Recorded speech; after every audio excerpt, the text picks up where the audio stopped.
Hello, Dog Nation. This is Jeff Sintel, and if we're checking the time, this time next week, Christmas comes early for Dog Nation and the Georgia football fan base. We're talking about National Signing Day next week, December the 16th. Of course, that's the first day of the early signing period in this COVID pandemic affected year. Georgia currently, let's check all the boxes here, kind of set everything up. This show we're gonna talk about a lot of things on the 2021 recruiting class, especially 7 days out, the weirdness and wildness of this year. You guys got a question on YouTube. You guys got a question on Dog Nation Facebook. Feel free to drop them in the comments right here. I'm going to try and rip through as many questions and comments as I can tonight in our first block. Things you want to talk about, hit me up. I'm sure you want to hear about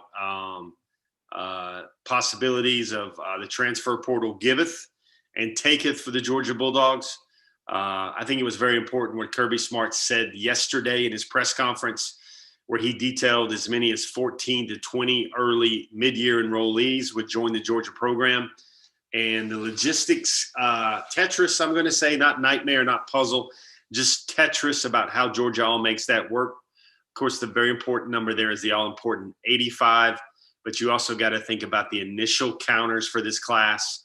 The maximum is 25. If you want to back count, reminder, Georgia would have to count for the Trey McKitty scholarship, the Jared Zirkle scholarship, and also the Jamie Newman scholarship this year. So going to be very hard, even with back counters, for Georgia to get anywhere more than 24 commitments, 24 signees during this class. Something to think about. Georgia currently has 20 public commitments, and that ranks them number 3 overall in the country. That's on the 24/7 Sports team composite ratings. They're all the way up to number 3 now. That's with the addition of Natalie Green on Tuesday. If you guys were joining us live from Newton High in Covington on Tuesday, you got to see a whole lot of stuff about Natalie Green, the latest addition to the Georgia class. We'll go through all the normal furniture in our show. We'll go through the top targets. We'll go through the anticipated decision dates. We'll go through what the class looks like right now, whose rankings moved up, whose rankings moved down. And we'll also talk about any of the 2022 elements that you want to talk about right now. I'm going to have a slew of 2022 stories coming up on the site. Big week this week also in Georgia high school football. You've got major games for Georgia commitments like Dylan Fairchild, Chaz Chambliss, Amarius Mims, and last but not least, Brock Vandegrift as well in the 2021 class. Now, don't forget CJ Washington as well. He's alive in the state playoffs as well. Recent Georgia commitment, Darius Smith, is also alive in the Georgia state playoffs as well. So we got a few topics to go through right now. I think the first thing I want to do is I want to tell you, Dog Nation's Before the Hedges. This is a staple for going on 5+ years now.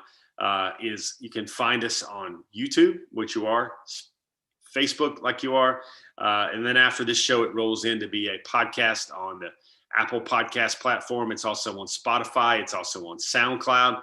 If you want to get your Before the Hedges fix on heading into National Signing Day. Again, Georgia has 20 public commitments.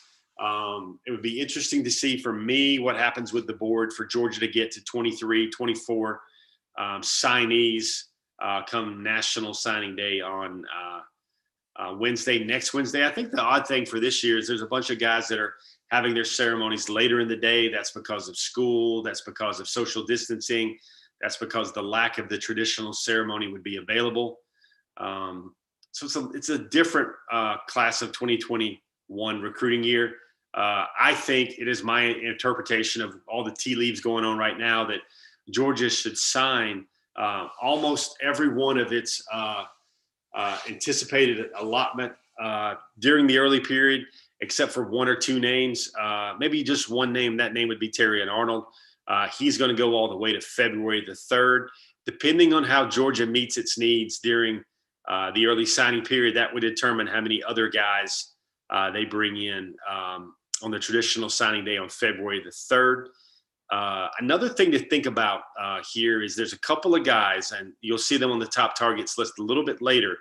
But Elijah Judy, he's still considered a Georgia target. I would still consider him a Georgia target. He's going to sign on December the 16th, but then he will announce it on January the 2nd between Georgia and Texas A&M.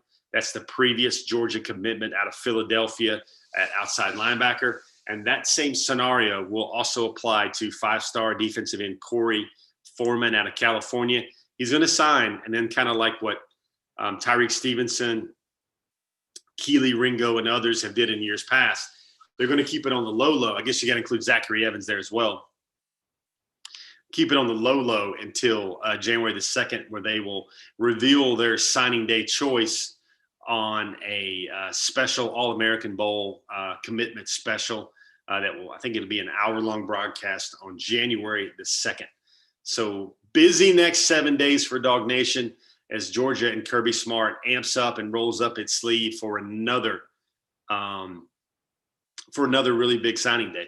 I guess I'll throw out a question to you before I start weeding through some questions that I'll see on the feeds. I want to know out of who's left, who do you want the most? Let's start there. And out of who's left, who do you think would be the toughest remaining pull for Georgia? Be very curious to see what's going on with everybody right there. Getting a lot of questions on YouTube. I think YouTube is firing up with some good questions right now.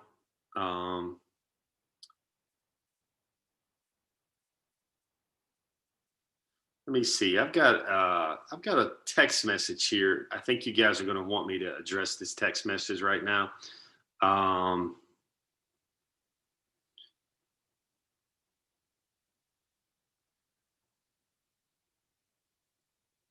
Might have an interjection of drama into our show tonight. Let's, as we do so, let's take a quick look at YouTube, Dog Nation YouTube, and see what my producer Michael Carvel tells me in front of the flock tree and behind the glass that you guys have a lot of good questions.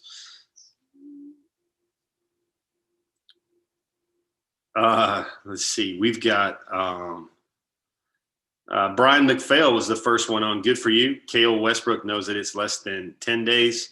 Cale, rightfully so, it is down to 1 week. Brian McPhail, he's on his intel as well. He knows that Georgia's in the top three. They moved into the top three with the Natalie Green commitment. Matt Valerisis wants to know, get Sorey. Xavier Sorey is going to be on December the 16th, and I think that's a key domino that Georgia would need to fall. Bebe Lowe, correct in noting that Sorey and Terry and Arnold are visiting Florida this week. I would say that Sorey probably does need to see Florida after he's visited another university a couple times over the last month, to be sure. John Schnook, no, Georgia has not signed anyone else after Nyland. I think you're meaning getting a commitment there. They haven't got any more public commitments after Nyland. Matt Robb, the latest on Foreman. There you go. Matt, I think most of the stuff, unless this is a late Kirby Smart special here, I think most of the stuff has him either going to Clemson or staying home and sticking with USC at this time. Brad Christian, hey man, thanks for saying that. I appreciate it, man. We work hard. We love what we do. And let me tell you, we're meeting all the time, talking all the time, strategizing, to use an old Saturday Night Live term, to try and bring you guys the best content we possibly can. Cale Westbrook brings up the outdated rules on numbers. Ken Boyd has a question about Kendall Milton. Kirby Smart has said this week that Kendall Milton seems like he's a full go or almost a full go this week in practice. I would anticipate that he's probably going to get some reps against Missouri on Saturday. That guy's just a tough kid. Brian McPhail, the latest information is that Foreman does plan to sign during the month of December, during the early period, and then announce his decision on January the 2nd. Elite GB, how are you, man?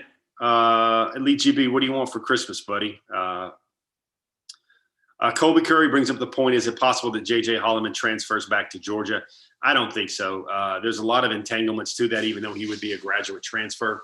But the main thing to think about is he did not really seem special or light it up in 4 games. I think he had about 100 yards and 1 touchdown in 4 games for FIU this year.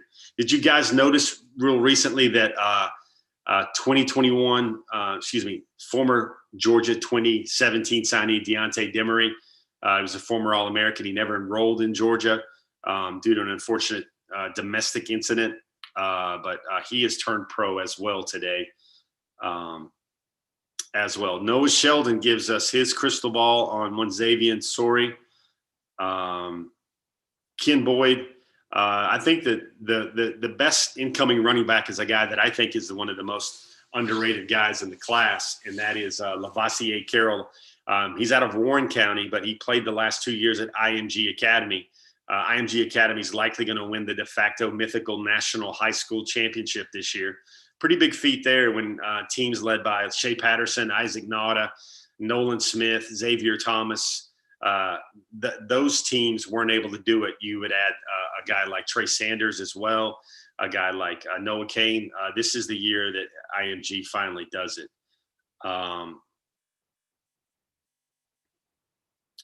But Lavassier Carroll, I think, would be an impressive speed, all around big, fast, catch your breath, and he's gone. Top gear running back for Georgia in the 2021 class. Noah Sheldon makes a comment about Florida fans and their social activities.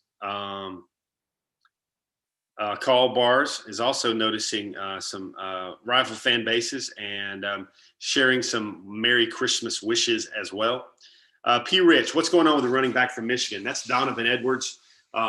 Notre Dame, Michigan, Georgia seem like the contenders for him. If I had to say right now, I would think even after some good news over the last week to 10 days or so, I still think that's going to be a very, very tough pull for Georgia out of Michigan. Carlos Robertson, man, you're right. Mason Smith to Georgia would be crazy, but I do think there's a chance. EG808 making the point. We discussed on the Dog Nation forum that we felt pretty good about Natalie Green being able to join us here on the broadcast, but unfortunately, it seems like he's got a previous commitment, has not been able to make it.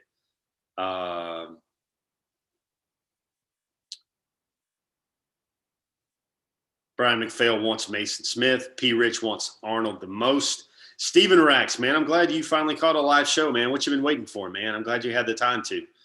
Steven, you got a question since you finally caught a live show? You're a man after my own heart. If you got a question, I will immediately move it to the front of the line. Thanks for joining us.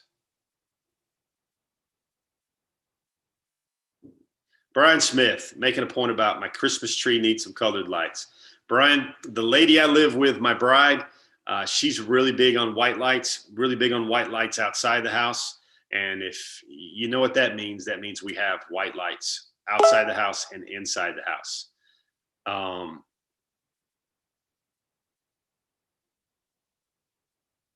Elite GB is noticing about the in-state recruiting this year. Yeah, Georgia's got 10 commitments from in-state this year. Those look like to be the very best players in the state of Georgia. John Gibson wants to know about any news on BJ Ojulari and Eric Gilbert. Well, Gilbert, there's some news today about Gilbert. He has decided to opt out for this season. Ed Ogeron articulated today on a radio interview that he feels he would have to re-recruit Eric Gilbert back to the program, which is what he intends to do so. He'd love to have him back. He said he's a terrific player. BJ Ojulari, who I personally never really thought was a guy that was going to leave LSU when all those reports started coming out. He is going to play this weekend. P. Rich, it is my belief that Horn is a take-it receiver. I think the only way he wouldn't be a take-it receiver is if Georgia gets some late action with a lot of big names that they weren't supposed to bring in. But I think Horn would definitely help University of Georgia, especially guys. There have been two public transfer portal moves between Trey Blunt and Micaiah Tongue. Micaiah Tongue even made that official today with a statement on his Twitter account. For me, I think I would expect 2 or 3 more receivers to also opt out as well. Excuse me, not opt out, but hit the transfer portal. Noah Sheldon, Jimmy Horn is basically one of those great late bloomer stories. He has no stars. He didn't get his offer from Georgia until about last Friday, I believe, last Thursday night. He's a guy that transferred to Sanford High as a junior, broke his wrist, didn't really play a lot as a junior, and basically got 4 or 5 games late in the year. And then this year was supposed to be his breakout year because he is quicksilver fast. He has ludicrous speed, but COVID made it very hard for evaluations. It made it very hard for in-person evaluations, and that's what slowed down his offer. Brian McPhail wants to know, is there any chance Georgia can get to number 2 in recruiting? Brian, I certainly think Georgia can get to number 2 in recruiting.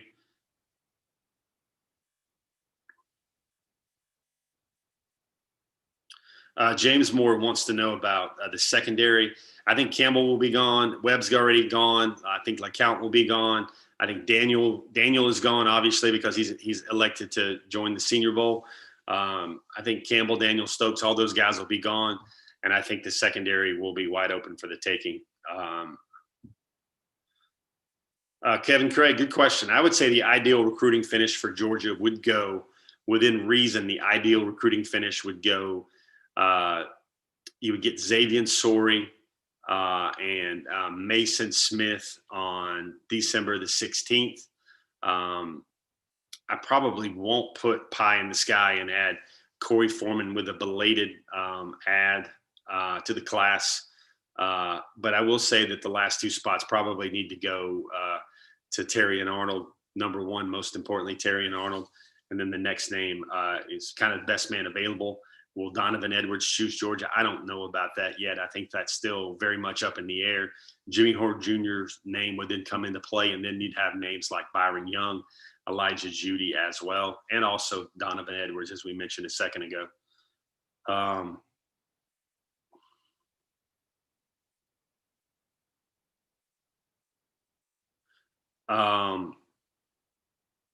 Tristram West, I think Georgia can definitely hold on to the 3rd spot. Carl Bars, I appreciate it, man. Keith Simmons, there was some great news today. Let me see if I can bring this up. You want to know how Trelly Hale, Keely Ringo's mom, is doing? Trelly Hale, she had a report on Twitter. I want to make sure I get this right. Some very good news today. She had her mastectomy surgery. She's recovering and fighting. She's been through her chemo with breast cancer. She was very happy and chipper today that her mastectomy surgery had been complete. She shared that information on Twitter about 2 hours ago. So, man, very blessed and thankful that we get to hear news like that regarding Keely Ringo's mother.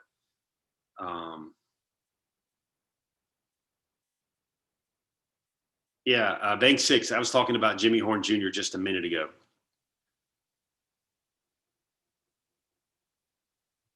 Carl Bars, you're absolutely correct, sir. Lots of questions coming in. What's your question? Who's the guy, Noah, that mentioned from the 2017 class that never landed at Georgia? What do you mean by that? Never signed? I'm talking about the one I just mentioned. That was Deontay Demery. He was really one of Sam Pittman's finest early choices, finest early targets for Georgia in the 2017 class.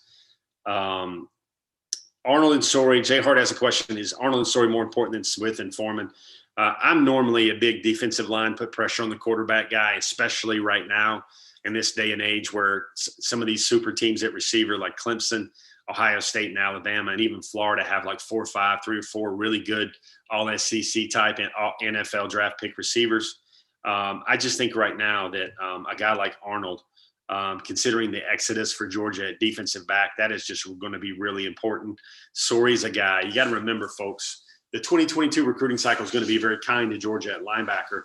But you also have to remember that all the defensive backs leaving the program is going to create a lot of spots. And you only have guys like Tyreek Stevenson, potentially Keely Ringo, Jalen Kimber, guys that can backfill a lot of those elite DB classes. And we've mentioned Natalie Green, Javon Bullard, guys like that in the class as well. I think Smith and Foreman would make Georgia very formidable on the line. I do think that a guy like Arnold and Sori, remember Georgia only took one linebacker last year, and that was Mikhail Sherman. And then right now, Georgia currently has Chaz Chambliss and Shmail Munden committed at linebacker as well. So they definitely need to keep retooling at linebacker.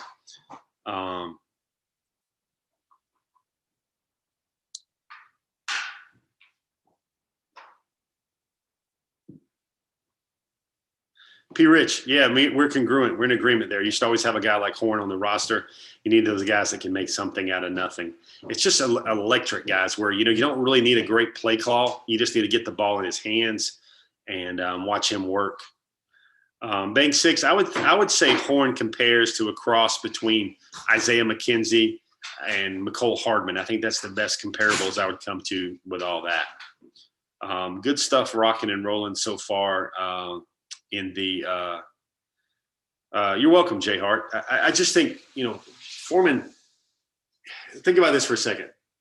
Georgia's had Jermaine Johnson, Azeez Ojulari, Nolan Smith. Folks, there's nobody Georgia's going to sign this year that's going to be better from an outside linebacker perspective in my mind than Nolan Smith in his third season at Georgia, Adam Anderson in his fourth season at Georgia, and what Azeez Ojulari and Jermaine Johnson brought to the team this year. I'm not going to project Corey Foreman, should he choose Georgia, to do anything like that. I think the main thing for Georgia to do is to find a way to retool that secondary. Hope that's a good enough explanation for you there.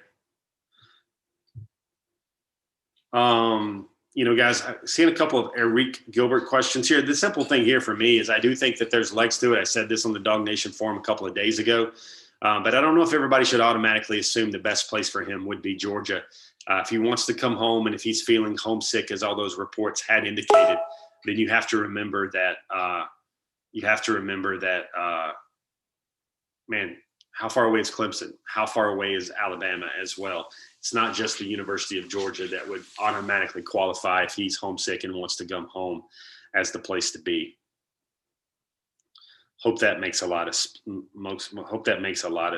sense there. P. Rich, I'm on you, man. David Daniel is the guy that I call him the elder statesman of the class. People don't talk about him enough. People don't talk about Lavassier Carroll enough. David Daniel, there's something to be said for loyalty and extreme loyalty. When Daniel had Florida on him, Daniel had Clemson on him, other schools like that, and he was just Georgia all the way.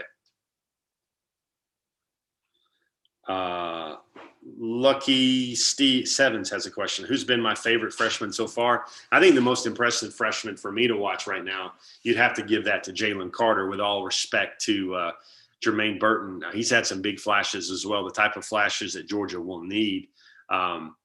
It's just, I think the SEC is such a trenches and big man league, offensive and defensive line league, that a very special guy like Jalen Carter. Folks, remember, he's played some fullback and goal line. He's caught a touchdown pass. He caught a touchdown pass this year before Jermaine Burton did, and that just really sticks out to me. Is he's a guy that's been as advertised and then some.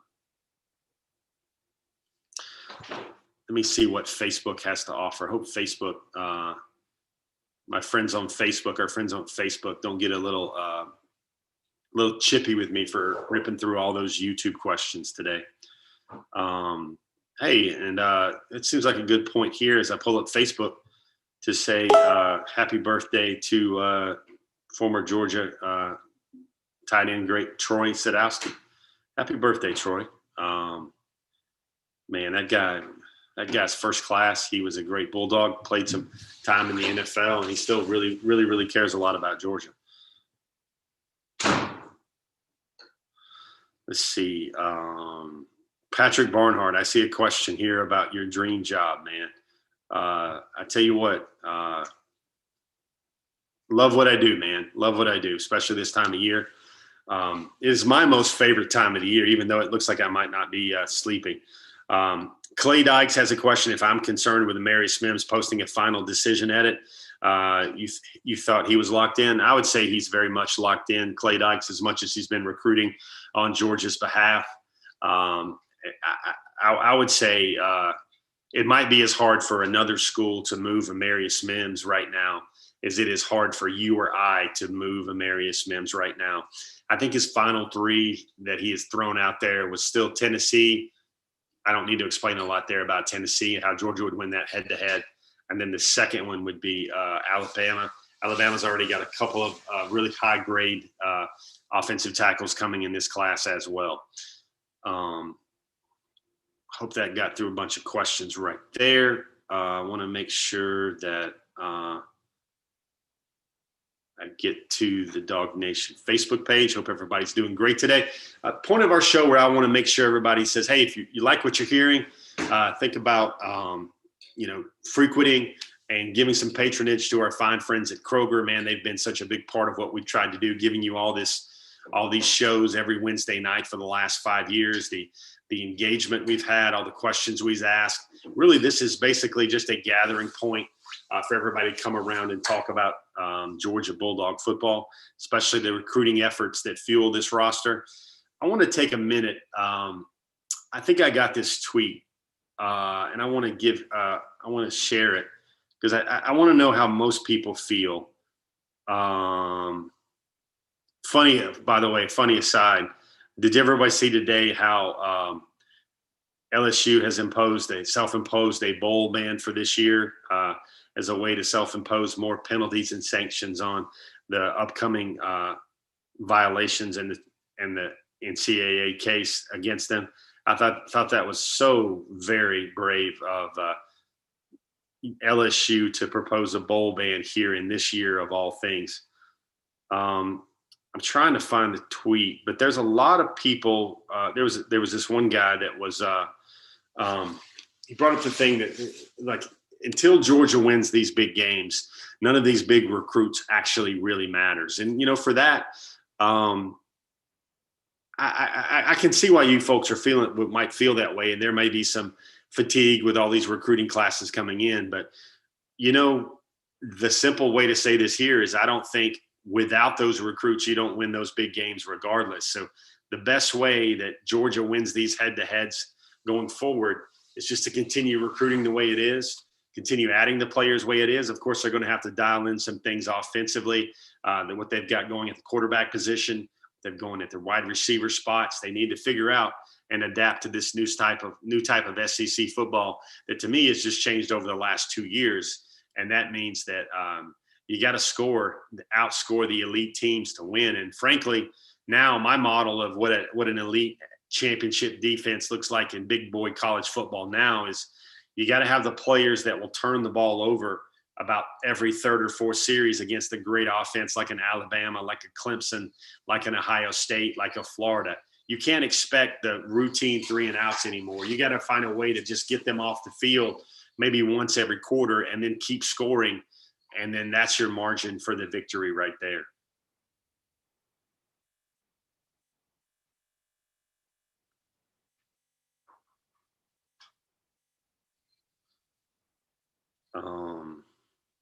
Hope that made some sense. That's just basically the way I look at that going forward. I think the best way to do that is you got to have a great combination of pressure and also containment and coverage on the back end.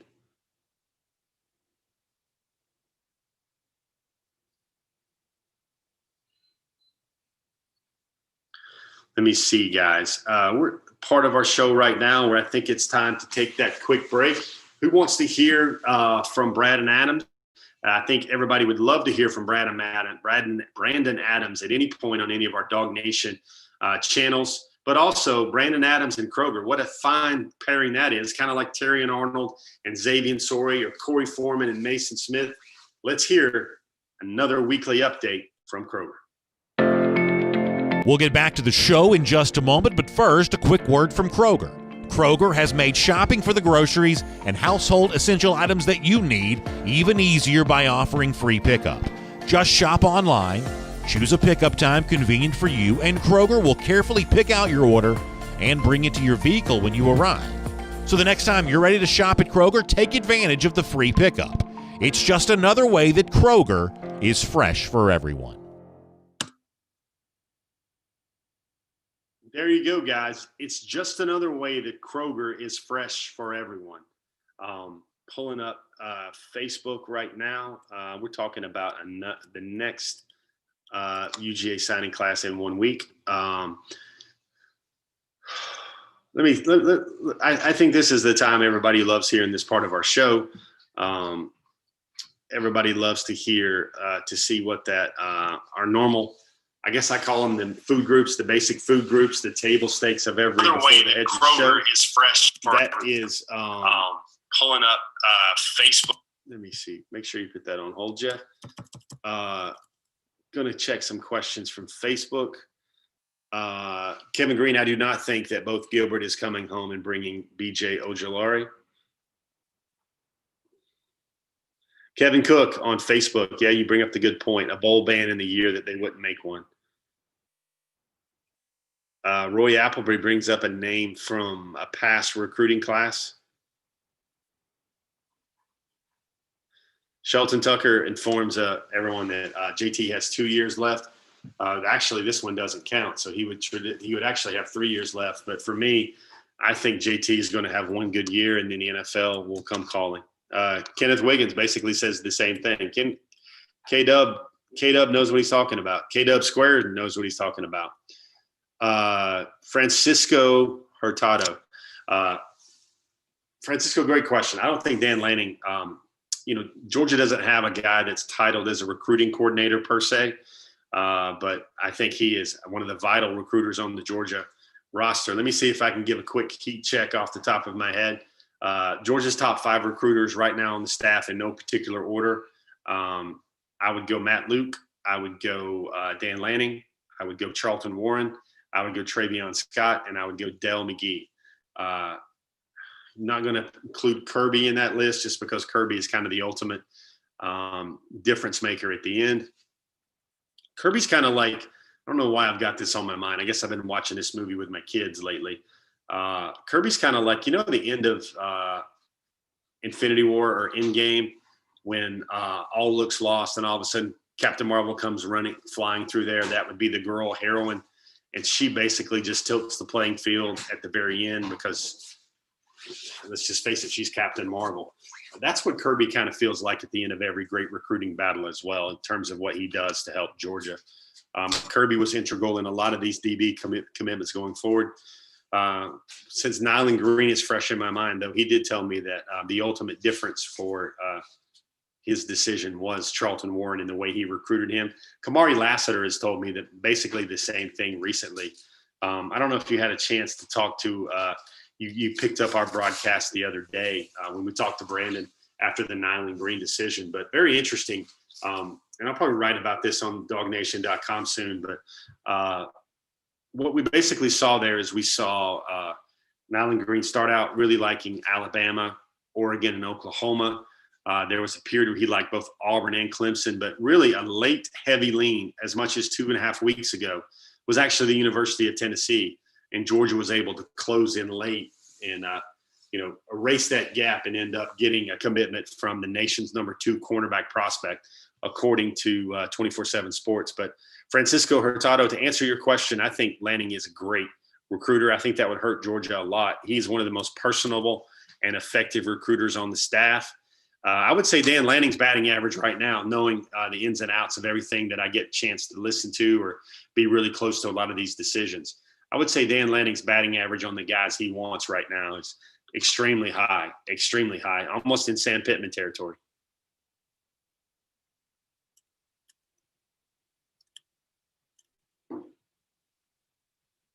Let me see. Somebody made me laugh right now. Jerry Swafford, man, you made me laugh. He likes that good Kroger song. You got like that Kroger jam on Wednesday night with before the hedges. Everybody knows that Kroger song by now. Chad Buchanan, he's giving us a little Larry Munson here. He said, get the picture. Pickens, Gilbert at slot, Washington at tight end, and Blaylock and Milton rotating in Burton, Jackson, and McIntosh. That thing got 3 likes really fast on Facebook as well. Jerry Swafford, man, you're having fun, man. You know, guys, I got so many things to deal with. I've got like trying to talk to interviews, line up interviews, trying to get stories written, trying to put together content for you guys for next week. Man, I just sit there. I go throw on the Dog Nation vest so we get a lot of logos on the screen. I turn the family tree on so it looks like we got a really great background. And then I kind of rock and roll. I kind of do that with the hair, man. It's nothing much more than that. And that's enough talking or having fun about Jeff's hair. You don't want to hear about that. Rich Olenek brings in his thoughts that he doesn't think Gilbert's coming to Georgia with the false anticipation.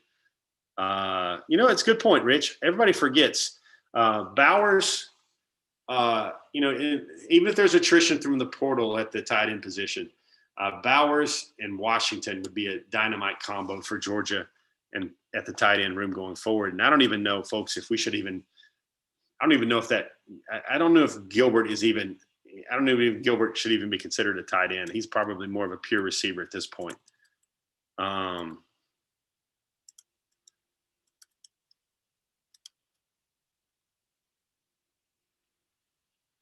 Let me make sure. Sonia Prescott, running late tonight. Almost missed you. Sonia, thank you for continuing to find a way to link us up. Sonia, you got a question? Feel free to throw it in there. David Hill, thank you for the nice sentiment, man. I hope you and yours have a great holiday season. One of the things I want to do, a lot of questions coming in tonight, guys. You guys are very fired up, excited about recruiting. Chad Buchanan, if brings up the point, if Travion Scott gets Mason and Corey, he will get Recruiter of the Year. Chad, I'm going to tell you this: if Mason, if Travion Scott puts in the good effort for Georgia to get Mason or Corey, he will get Recruiter of the Year.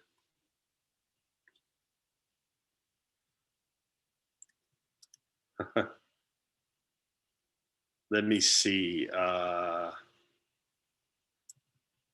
Maurice Farmer, I'll tell you what, I'll definitely be on the road on the 16th there. I got a good one. You know how I can only give away so much of the stuff here. Maurice Farmer. Now this is a good one. You got me thinking, man. If you could, where would you want me to be on the 16th? You know, we believe in interactive and engaging program. Maurice, you can lead the charge. If you could get me at any decision on next Wednesday, what decision would that be?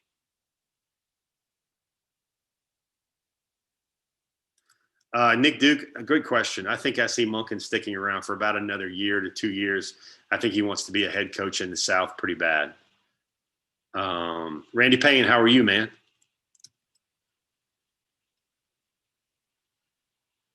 Jacob O'Neill, man, I'll say something. Terrence Ogletree, what do you mean the drama? We want you to know something about that. So there you go. Bunches of questions. Let me make sure we get to the furniture part, what I call the furniture part of our show. Let's take a look at the Georgia. First off, it's 1 week until signing day. 1 week until this 2021 top targets list looks like it is atomized down to one name. And folks, next week we'll have a show where we won't have a top targets list next week. We will have one top target potentially remaining by 8:00 next Wednesday night. But we will start the 2022 top targets list the following week. And I think the following week we're actually going to be having something called Christmas Eve, I think. Is that right? Or no? December the 23rd. I don't know if we'll have Hedges programming that week. We might have a Hedges encore interview or a canned interview, kind of like we did last week when I was on the beaches of Punta Cana in the Dominican Republic 2 weeks ago. But let's take a look at these top targets because it's going to get very, very shallow very soon. But then after that, the 2022 top targets list will come together, and been working on that one for a few weeks now because that one is pretty dicey, especially figuring out all those names at the top, the quarterbacks and everything else like that. Top targets for the very last time in 2021, at least the last time you'll see a top targets list with more than 3 or 4 names. Let's get to that part of our show. So top targets, pull up number 7. We've only got 7 guys this week. Again, I don't think Georgia will sign any more than 4 of these names. The remaining top targets, the 0-star Byron Young. Byron Young actually picked up, getting a lot of recruiting smoke right now. Shane Beamer's going after him from South Carolina. Young is a South Carolina native. It seems like the perfect thing for a first-year head coach to do, and that's to target the big-time talent from his state. Young is actually from Conway, South Carolina, but he actually now lives in Columbus, Georgia, where he's actually a lot closer to Auburn and Georgia as well. But nonetheless, Byron Young just picked up an offer recently from Texas. Options are expanding for him. That's good to see. I really love his story. For all intents and purposes, guys, I think Byron Young would come into play should Georgia get a no from Corey Foreman. That's when things might get a little interesting with Byron Young. What if Corey Foreman says no? What if Donovan Edwards says no? That's when it really becomes, I think, if Georgia takes another outside backer in the class, and whether that would be Elijah Judy out of Philadelphia at number 6 or Byron Young. Folks, quick 10 seconds on Byron Young. This guy was a JUCO tryout, walk-on JUCO tryout, who before resurrecting his football career was an assistant manager at a Dollar General store. So I don't know if there's any better story there than that about Byron Young. Number 5, you've got Donovan Edwards. That's the running back out of Michigan. I don't know if Michigan's his choice anymore. You hear a lot of Notre Dame and Georgia with him. You heard some good things about Georgia over the last maybe 2 weeks. I don't know if that momentum has maintained itself. You're hearing a lot of Notre Dame juice right now as well. Donovan Edwards would be a name to watch certainly down the stretch. Number 4, Corey Foreman. Clemson, USC, Georgia. I think that's who it will come down to, even though he took a late visit to Arizona State last weekend. Number 3 is Xavier Story Jr. out of Graceville, Florida. Linebacker, rated as an outside backer, would be an inside linebacker at Georgia. He goes back a long ways. I don't know if we ever showed this to you guys on the Hedges, but everybody calls him Scissors Story or Clip Story. He fancies himself as an amateur barber. He actually gave, back when there was such a thing called recruiting visits, on-campus recruiting visits, he actually gave Glenn Schumann a haircut. It actually turned out pretty well. Number 2, Mason Smith out of Houma, Louisiana. Certainly, I think the fire is burning bright there for Georgia's chances with Mason Smith. And the number 1 target, 4-star safety. He's a safety, but I think he could be a first-year starter at cornerback for Georgia. He's that good. I say this all the time on this show. I think he's as good as, or not better, as good as, or if not better than any defensive back, cornerback, safety that Kirby Smart has ever recruited during his time at the University of Georgia. I realize, good gosh almighty, Joe Friday, that's Jeff saying quite a lot there, but I just think he's a special football player, and I even went down to Tallahassee to make sure I checked him out and saw what he was like in person, and he passed every test and exceeded every expectation.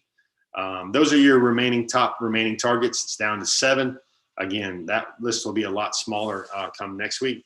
Some timelines to think about. Everybody, basically, if I want to make this really quick for everybody, it's Xavier Story. It's everybody, Xavier Story, Shamar Turner. Shamar Turner, that's the big defensive lineman out of Texas. I think Alabama's in there more. I think Texas A&M is probably in there more with Shamar Turner. But, folks, I'll tell you this. Georgia doesn't get Corey Foreman, but some way they end up with Shamar Turner.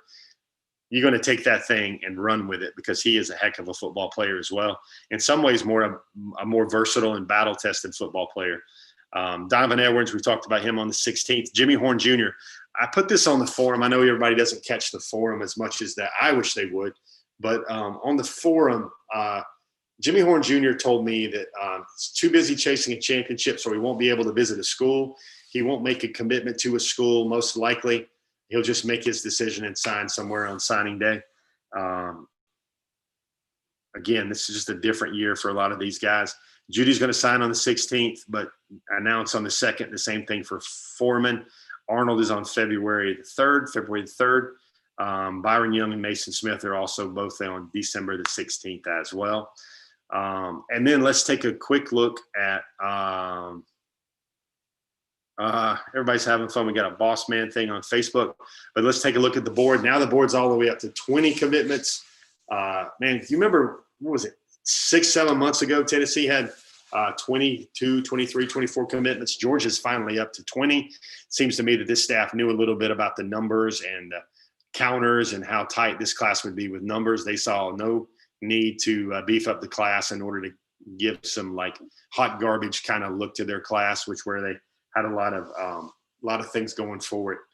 I think Tennessee is now down to number 14 overall in the class. But you look at these 20 commitments right now. First off, let's start with the highest rated guy. That would be Amarius Mims. He's again playing at Raven County this weekend in the Class AA state playoffs. That's in the 3rd round. That's in the quarterfinals. Brock Vandegrift got a huge game this week on Friday night with 5-time defending state champion Eagles Landing Christian Academy. Guys, I'd hope to get a really good Brock Vandegrift story up today. Just got a lot of things going on. We will have that for you sometime in the morning as I'll finish writing that story after our broadcast tonight.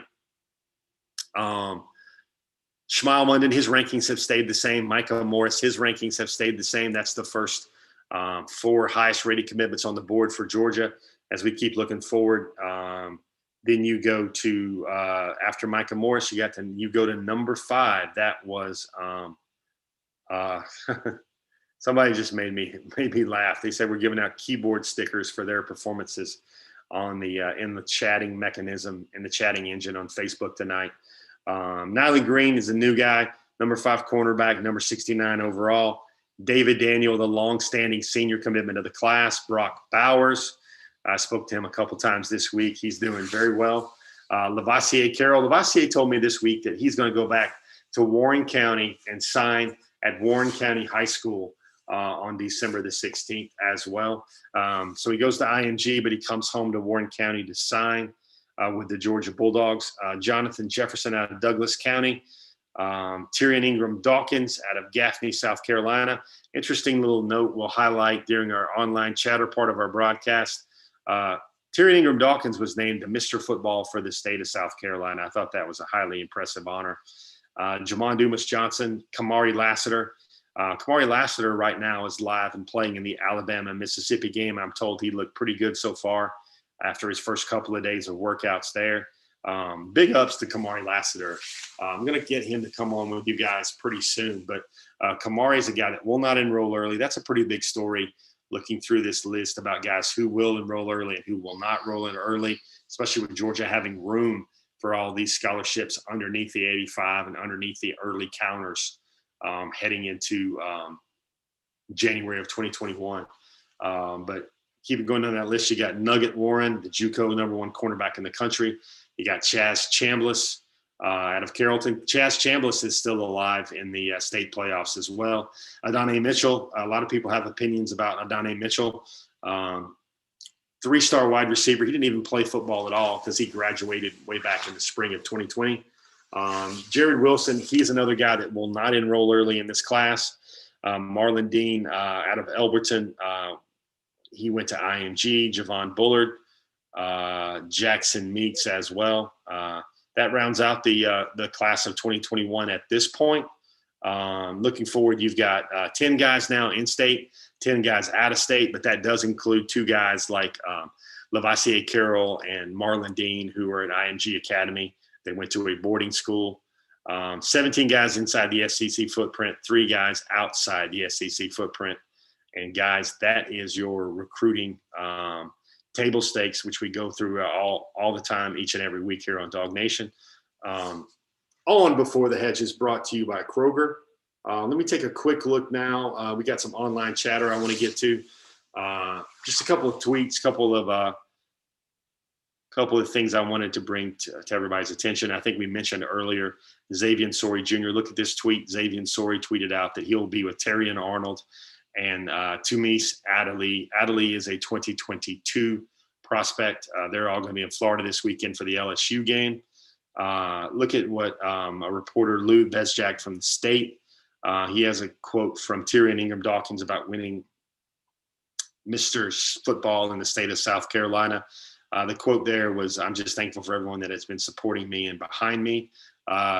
We had another tweet this week about Terrion Arnold. Been hard for Terrion Arnold. He hasn't been able to visit Georgia lately. Also hasn't been able to visit Alabama lately because of basketball. But one of his trainers said, look at this video tweet right here.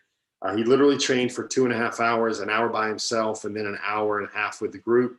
You can't hate on this kid because he works and actually wants to get better. Terrion Arnold Jr. recently named the nation's number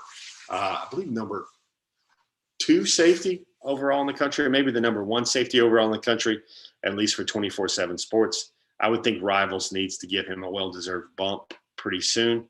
And then you have the edit here from Natalie Green. He's staying home, baby, committed to the G. Did everybody see his commitment video? I thought it was very well done very well done from I think that was Dogs Daily, the SI Maven site that produced that video as well. There you go, guys. There is your online chatter. 1 week until National Signing Day. Lots of things to talk about.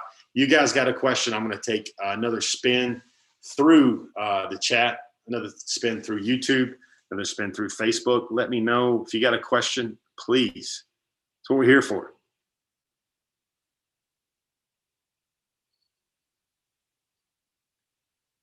Tristan West, I think that's softened about Mason Smith and Corey Foreman still being a package deal. SEC Gamer, you're right. Tumis Adderley, he was a decommitment from Ohio State, I believe. He's out of the state of Texas.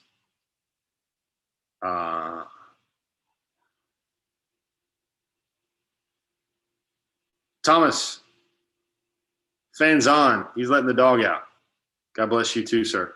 Jay Hendricks brings up Keely Ringo. Guys, you remember how crazy everybody was for Keely Ringo at this time of year? Nolan Sheldon points out the quality of the class.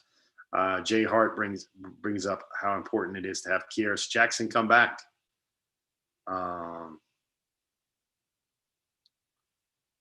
G Bama boy, he's going to drink some sweet tea and watch John Wick III. John Wick III wasn't a bad movie. I didn't like the ending. I thought that a couple of scenes were a little far-fetched, especially the ending. But that is good. What is it? I guess it's for guys and dudes. It's kind of like those Hallmark movies, those Christmas Hallmark movies or those Lifetime movies. Those are just good, watchable, easily digestible, entertaining movies. Jason Crosby, you are right. Amarius Mims is a monster. Bobby Blackman, hey man, good hearing from you, Bobby. Well, here's the thing: the guy from Cairo, Georgia, the syrup maker, he kicked a 52-yard field goal in the field in the rain and cold. He's a punter.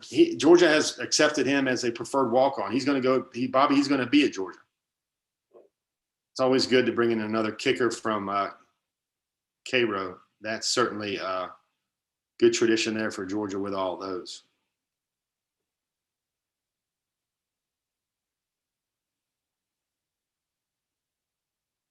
Kevin Craig has a question. Kevin, I wrote about this on the Dog Nation forum kind of as soon as it came out. Here's what's going to happen. Gunnar Stockton is not going to make any decisions or think about this at all until the end of his high school football season this year. Raven County is trying to win a state title in Class 2A. As we mentioned earlier, his team is taking on Amarius Mims right now in the Class 2A playoffs. Raven County will host in that game, but I think the main thing that Shane Beamer's got to do is he's got to recognize that he wants to do his best to retain the commitment from Gunnar Stockton, and he needs to make sure he keeps Connor Shaw or Mike Bobo or both on his staff. I think that's the key. What Gunnar Stockton has always wanted, in my interpretation, is he's wanted to basically link up with a set of coaches, maybe an offensive coordinator and a head coach that he knows that has stability, that knows he's going to play for them, that he'll pour his heart out for them for like 3 years, He's looking for stability. He's looking for a great relationship. The best relationships were when South Carolina had Mike Bobo, Mike's father, George, had been really teaching and instructing Gunner on how to throw a football since he was like 7 or 8 years old. He lived in Rabun County for a time as well. Still lives in Rabun County. I think he maintains a home in that area. Just really close with the Stocktons. And then you have Connor Shaw, the older brother to Jabo Shaw, who also played at Rabun County as well. So there was really strong ties there for Shane Beamer and his staff. Guys, it is 9:07. Everybody likes it when we keep our Before the Hedges underneath 1 hour. I'm Jeff Sentell. I've been taking you all around the whimsical world of Georgia 2020 recruiting. Going to be a fun ride over the next 7 days, especially on that seventh day. On the seventh day, none of us are going to rest as we watch all the commitments and turn into signees, and undecided targets turn into signees as well. We'll be here on Dog Nation all day, all the time, leading up to it. Once again, I want to thank everybody that joined us, everybody that had a question. Hope I answered your question. I try to have a personal goal today of getting through at least 50 to 75 questions a day. Hope I was able to do that, especially getting through a lot of them, especially during our program. Maybe I got to 35, even with some of my long-winded and detailed answers. But anyway, happy, joyous holiday season. Bundle up, everybody out there. It's cold outside. Once again, thanks. Shout out to Kroger. Thanks to everybody for joining us. Really appreciate that sponsor relationship we have there. If you joined us late, you can catch us on YouTube. You can catch us on the Spotify, SoundCloud, or the Apple podcast platforms. Hope you've had yourself a good time. Hope you had yourself a night here, again, on Wednesday Night Live, Before the Hedges on Dog Nation. I'm Jeff Sentell. Hope you've had a good time. We'll see everybody later on the pages of Dog Nation